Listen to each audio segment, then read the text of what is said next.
하나님께서 오늘도 우리의 기도에 응답하실 줄 믿습니다. 다 함께 사도신경으로 신앙 고백하시겠습니다.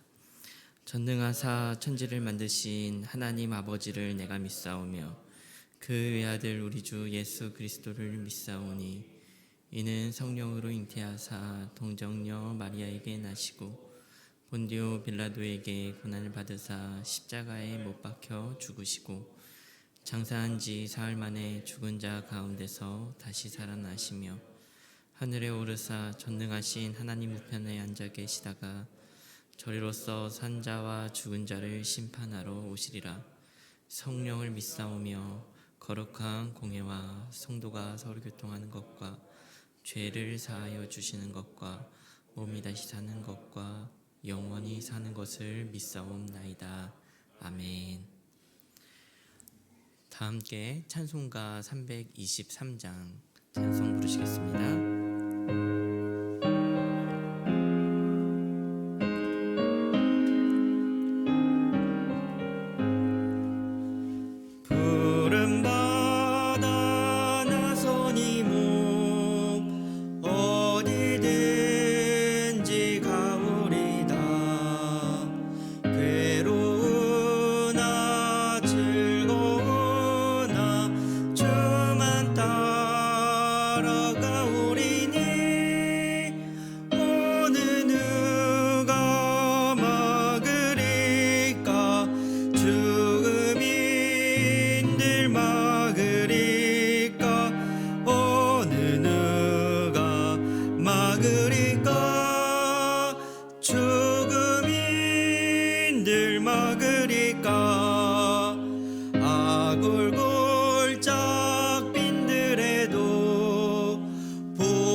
멸시천대 십자가는 내가 지고 가오리다.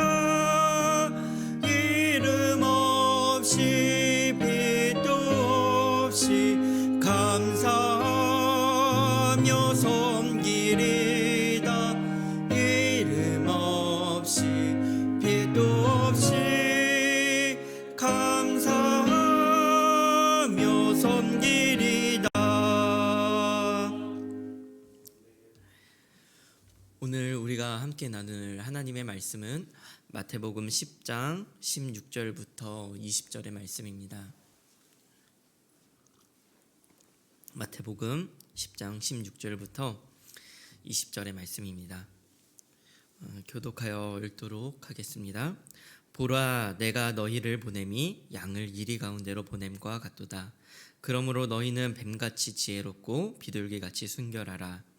사람들을 상가라. 그들이 너희를 공에 넘겨주겠고 그들의 회당에서 채찍질하리라. 또 너희가 나로 말미암아 총독들과 임금들 앞에 끌려가리니 이는 그들과 이방인들에게 증거가 되게 하려 하심이라. 그를 넘겨줄 때 어떻게 또는 무엇을 말하지 말라. 그때 너희에게 할 말을 주시리니. 함께 읽도록 하겠습니다. 말하는 이는 너희가 아니라 너희 속에 말씀하시는 이 곧 너희 아버지의 성령이시니라.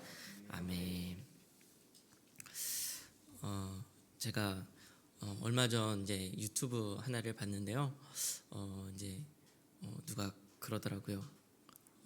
이렇게 설교할 때 유튜브 예화를 많이 들거나 하면은 그것을 많이 본다고 성도님들께서 생각하시기 때문에 예화를 조심해야 된다라고 하셨는데 물론 이제 봅니다. 네, 그렇게 많이 보지는 않지만 네, 설교 예화도 생각하고 또 세상이 어떻게 돌아가는지 그런 것들을 정보도 얻게 되고 하는 것 같아요. 오늘 말씀을 묵상하면서 얼마 전 봤던 이제 유튜브에서 봤던 영상 하나가 기억이 났는데요. 어떤 영상이었냐면 이제 미국에서 세례식을 하는데 이제 동성애자들이 세례식을 방해하는 영상이었습니다. 기독교인에게는 좀 그 제목 자체가 좀 자극적이라서 이렇게 한 번쯤 눌러보고 싶은, 그러니까 1분도 안 되는 이제 쇼츠 영상이었는데요. 워낙 짧기도 하고 외국어이기도 해서 전후 사정을 정확하게 그냥 그 영상만으로 판단을 한다면 정확하게는 알 수 없지만 영상만 이제 그 부분의 영상만 봤을 때는 그 제목이 맞는 것 같아 보였어요. 강가에서 이제 침례를 하려고 하고 있었고 주변에서는 뭐 이상한 옷을 입은 사람들이 막 물을 뿌리고 뭐라 하는 뭐 그런 모습이 보였고 경찰들이 그 사람들을 저지하는 이러한 모습들이 보였습니다. 그런 열악한 상황 속에서 세례, 그러니까 침례를 하는 모습을 이렇게 보여줬는데요. 진실인지 아닌지는 뭐 제가 그것을 가지고 쉽게 판단할 수 없지만 그것이 제목 그대로의 사실이라면 정말 세례를 하는 것을 저런 식으로 조롱하고 핍박하는 것이라면 하나님을 믿는 한 사람으로서는 정말 너무나도 마음이 아프고 속상한 일일 것 같았습니다. 그러면서 만약에 경찰이 없었더라면 어떤 지경이었을까라고 하는 그런 생각도 들었던 것 같아요. 물론 영상에서는 동성애자라고 하는 좀 자극적인 소스를 사용하였고 그런 소스를 쓴 만큼 핍박하는 대상을 어떤 그룹으로 특정하고 있지만 사실 예수님은 예수님을 전하는 사역자들, 예수님을 전하는 그 사람들에게 하나님을 믿지 않는 많은 사람들로부터 핍박과 고난을 받을 것이라고 말씀을 하셨습니다. 특별히 오늘 본문의 말씀은 12제자를 파송하시면서 받게 될 핍박과 고난에 대해서 말씀을 하셨습니다. 예수님은 제자들을 보내셨고 12제자를 보내시면서 천국이 가까이 왔다라고 전하게 하셨습니다. 그리고 또한 능력을 주셔서 기적과 이적을 베푸도록 치유를 일으키고 귀신 들린 자를 내어 쫓게 이렇게 하시면서 하나님의 통치가 이 땅 가운데 임하였다라는 그 사실을 전하게 하셨어요. 그러나 그 가는 길이 꽃길이 아니라고 말씀을 하시는 겁니다. 세상은 그 진리를 받아들이지 않을 거라고, 그래서 핍박을 당할 것이라고 말씀을 하십니다. 16절은 이렇게 말씀하고 있습니다.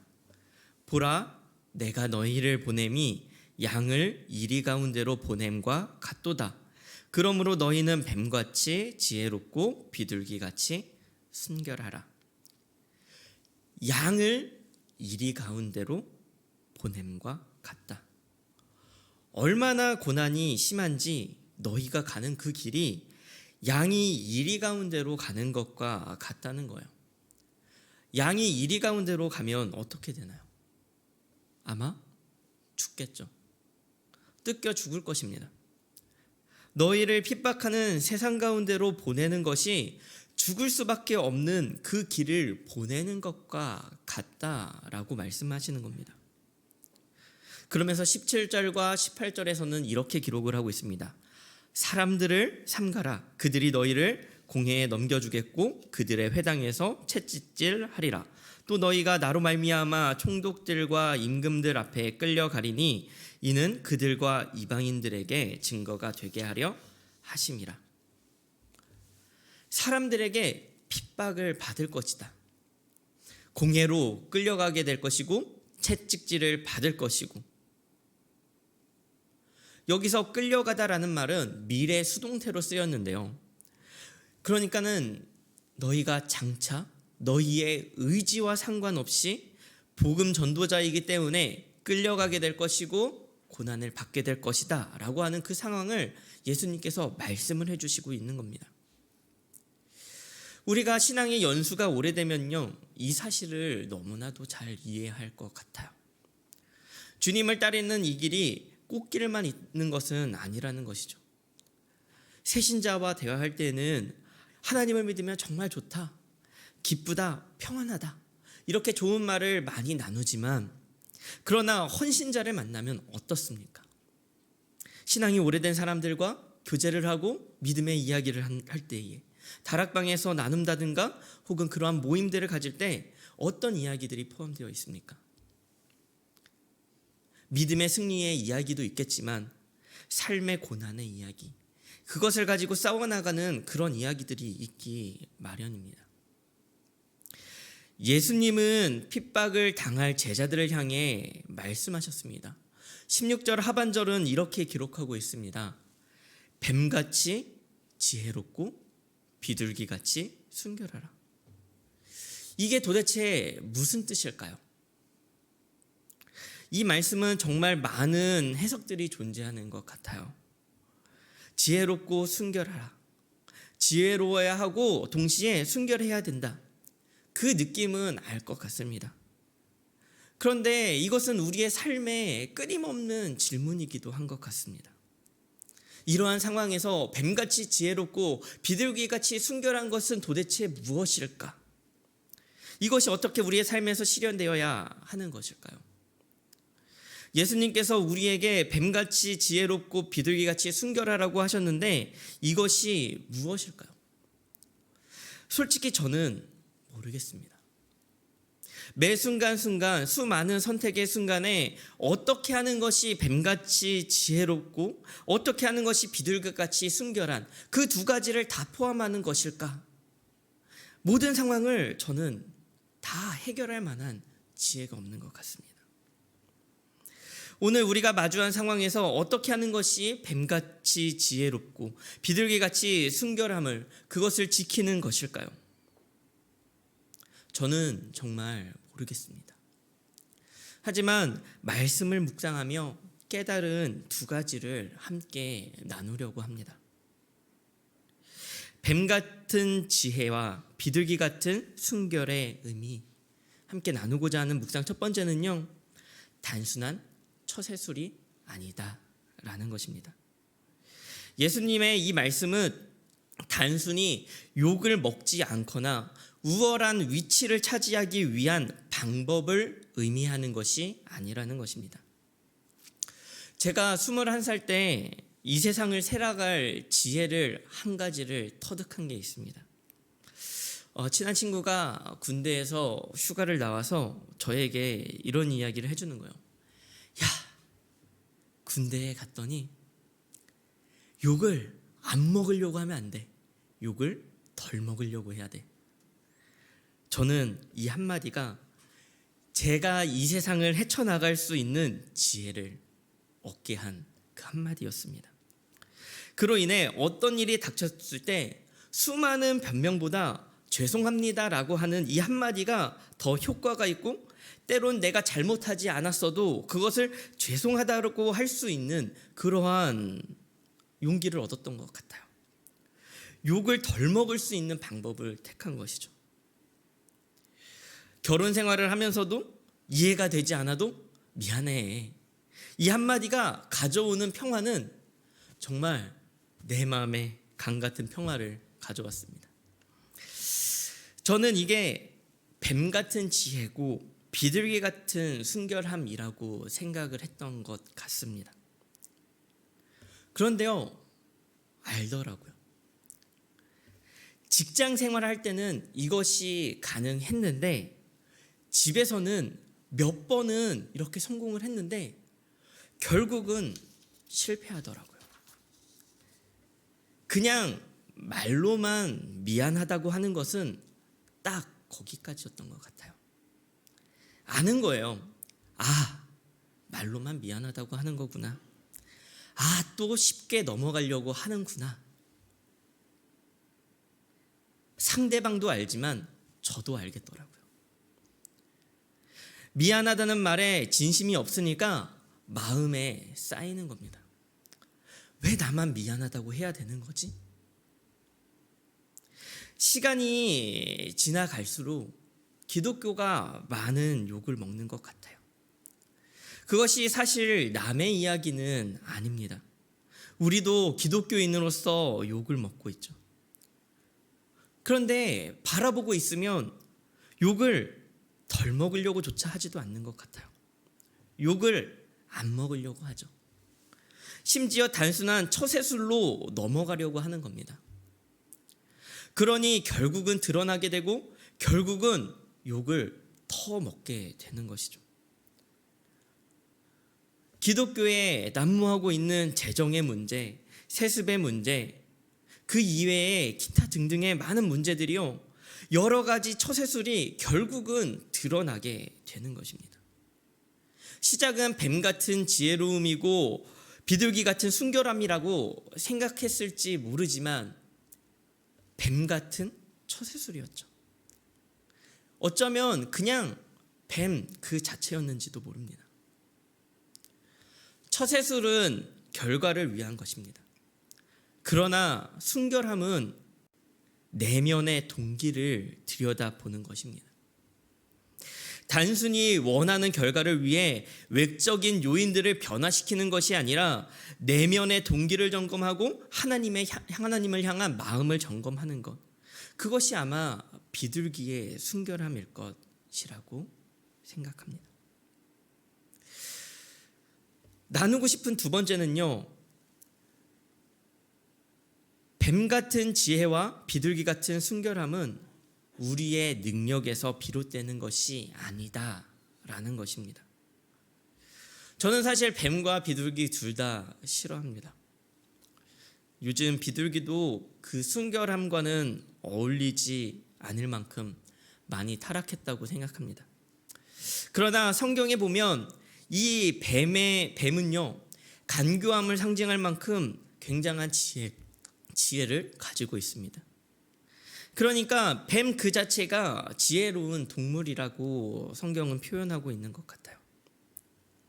비둘기도 노아가 깨끗한 장소를 찾는 동물로 선정할 만큼 그 비둘기 자체도 순결한 동물로 성경에서는 드러나게 됩니다.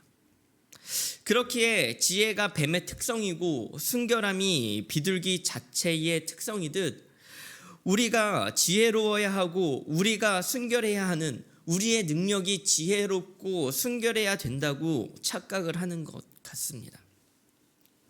그러나 이 특성은 우리의 능력에서 비롯되는 것이 아니라 하나님을 향한 마음이어야 한다라고 생각이 들어요. 19절부터 20절은 이렇게 말씀하고 있습니다. 너희를 넘겨줄 때에 어떻게 또는 무엇을 말할까 염려하지 말라. 그때에 너희에게 할 말을 주시리니 말하는 이는 너희가 아니라 너희 속에 말씀하시는 이 곧 너희 아버지의 성령이시니라. 뱀같이 지혜롭고 비둘기같이 순결하라 하시며 행동할 바를 알려주시는데 성령께서 할 말을 알려주신다 라고 하는 것이죠. 이것이 무엇입니까? 성령님을 의지하라는 것이죠. 사실 뱀의 가장 큰 특징은요, 민첩함입니다. 나의 능력, 내가 할 수 있는 능력을 의지하는 것이 아니라 모든 일에 하나님께 다가갈 수 있는 그 민첩함, 그것이 뱀이 가진 가장 큰 지혜로움 아닐까요? 우리의 삶의 가장 큰 무기가 무엇이겠습니까? 그것은 창조주이신 하나님이 우리의 아버지 되심입니다. 이 세상을 살아가며 가장 큰 지혜가 있다면 그것은 하나님의 도우심을 받는 것입니다. 어떠한 일에서도 어떠한 상황에서도 하나님께서 함께 하신다면 못한 일이 없는 것이죠. 그것을 알고 그 하나님께서 도우실 수 있는 그 도움을 우리가 청한다면 그것만큼 지혜로운 것이 우리의 삶에 어디 있겠습니까? 그러니 뱀같이 지혜롭고 비둘기같이 순결하라. 이 말씀은 이 지혜는 하나님을 아는 것, 하나님을 바라보는 것 아닐까요? 말씀을 정리하고자 합니다. 우리가 하루하루를 살아가는 것이 쉽지 않습니다. 어려운 선택이 닥치고 때로는 주님을 믿음으로 인하여 욕을 먹기도 합니다. 그러나 우리가 하지 말아야 할 것 두 가지가 있다면 그것은 단순한 처세술로 살아가려 하지 않아야 하고 우리가 가진 것이나 능력을 의지하면 안 되는 것입니다.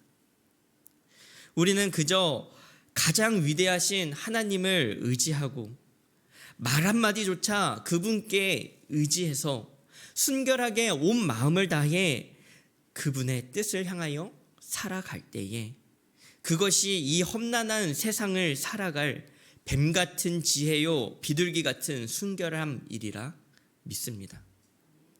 그렇게 뱀같이 지혜롭고 비둘기같이 순결하게 삶을 살아내시는 우리 모든 성도님들이 되시기를 간절히 소망합니다. 우리 함께 말씀을 기억하며 기도했으면 좋겠습니다. 우리 첫 번째 기도하실 때는 뱀 같은 지혜로움과 비둘기 같은 순결함을 지니게 해달라고 기도했으면 좋겠습니다.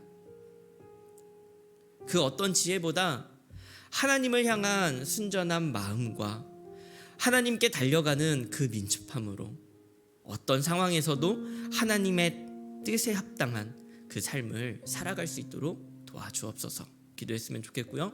두 번째 기도하실 때는 하나님을 믿음으로 인하여 두려워하지 않는 삶을 살게 해달라고 기도했으면 좋겠습니다. 우리가 이리 가운데 있는 양의 모습이 아니라 목자 옆에 있는 양으로 그렇게 살아갈 수 있게 해달라고 기도했으면 좋겠습니다. 우리 교회를 위해 기도하실 때는 특별히 유아 유치부를 위해 기도했으면 좋겠습니다. 어려서부터 우리 아이들이 말씀과 신앙 안에 깊이 뿌리내려 자라나는 유아 유치부가 되게 해달라고 기도했으면 좋겠고요. 특별히 오늘 겨울 성경학교를 준비하고 있습니다.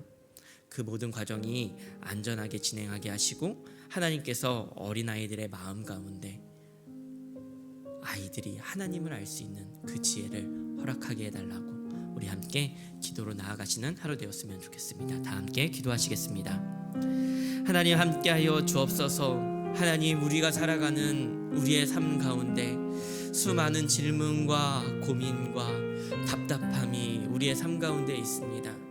우리의 삶에 닥쳐오는 수많은 고난이요 수많은 염려요 수많은 기도의 제목들이 우리 앞에 있는 줄 압니다.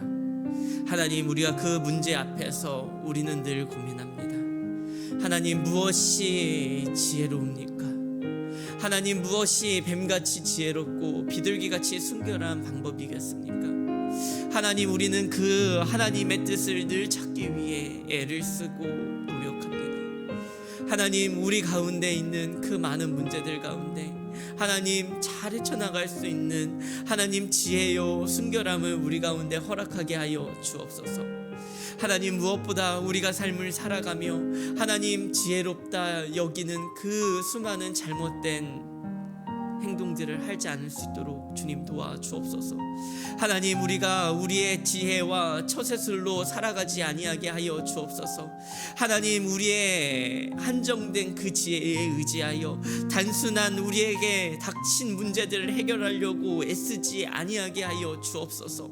하나님 우리가 마음의 중심을 바로잡고 하나님을 의지함으로 하나님 우리가 살아갈 수 있는 그 지혜를 우리 가운데 허락하여 주옵소서. 하나님 훗날에 드러날 그런 단순한 처세술이 아니라 하나님 진정으로 주님을 의지하고 믿고 살아갈 수 있는 그 지혜가 우리 가운데 있게 하여 주옵소서.